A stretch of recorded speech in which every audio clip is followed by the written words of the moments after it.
Hey everyone, I know it's been a while since I posted, but I figured today on Easter would be a great day to give you guys a quick little post. Honestly, nothing music related on drums or guitar, but everything Bible related. Today in a lot of churches, you're going to hear this story about how Jesus resurrected from the dead, which is great, and you're going to hear all these messages about how having a relationship with Jesus leads to eternal salvation, eternal peace, eternal joy, which is something that we all hope for and something that we all should strive for. But one thing that a lot of people won't talk about, and two things I want to share with you today, is how do we know that it's true? And not just looking at this book and saying, hey, look, this book says it's true, because some people don't believe this book. Well, in the Bible, there's actually a couple things that are embedded into it that help us understand that what these writers are talking about is actually true, and those are the two things I want to give you today. These are all on Cross-Examine. They go into much more detail, but here's two quick ones that deal directly with the resurrection story. The first one is excruciating details. What do the disciples have to gain by making up that Jesus raised from the dead? First off, the tomb where Jesus is laid is being guarded by a Roman soldier that we find out in one of the books, and these Roman soldiers took their jobs very seriously. They weren't going to be paid off. They weren't going to be tricked. They are guarding that tomb with their lives. There's no way that they're just going to let someone come pay them off or even just sneak past them, roll this giant stone away and take Jesus' body out of the tomb. But with that, the excruciating details of it is that they have nothing to gain. They're not getting fame. They're not getting glory. Really, all they're getting is just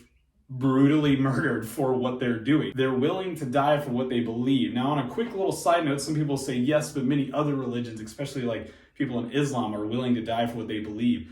But that's like modern day people, and I hope modern day Christians are willing to die for what they believe in. These are people that they're not necessarily denying, they're not being threatened their lives about their beliefs. Their lives are being threatened off what they actually saw. They saw this with their own two eyes, and they know that Jesus has raised from the dead, and they're going to proclaim it because he told them to once he raised from the dead. And that's what they're willing to die for. They're not willing to die on just some belief years later on.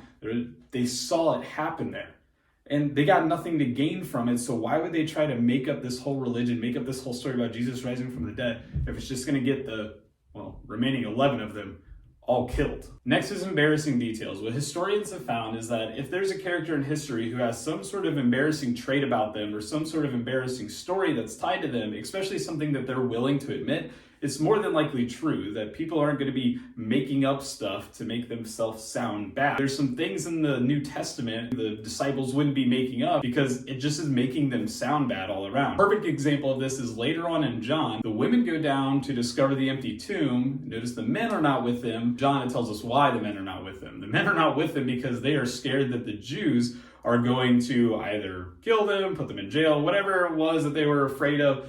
They were terrified to go out there, and so the women went instead of the men. That's a very embarrassing detail, especially I know that masculinity is challenged in this day and age, but back then it would have been very embarrassing to let the women go out ahead and be the brave ones in front of you, which in itself has another embarrassing detail, that the women are the ones that are basically proclaiming that the tomb is empty, and that the men are saying, yes, the women found the tomb empty. Now, why is that even more embarrassing? The reason that's more embarrassing is because in their time and culture, the testimony of a woman was to be half that of a man's. We know that that's not true today, but basically because they were women, they were seen to be less reliable, because you got these guys going around saying that, oh yes, the women were the first ones to see what had actually happened, that the tomb is empty. Well, there's your more embarrassing details right there. So there's two quick proofs that the story that we hear about on Easter is true, that Jesus really did rise from the dead so we can have hope and eternal salvation with him. Thank you guys so much for taking your time to watch this video. If you're interested in anything else that I've talked about, I will make more videos like this if you want to see them.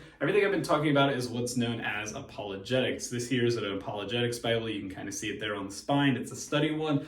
It's basically the study of why Christianity is true. And I am of the firm belief that God doesn't just want us to sell out and believe to him here with our hearts. He also wants us to know everything that has been written down for us is true. Thank you guys so much for watching again, and I'll see you in the next one.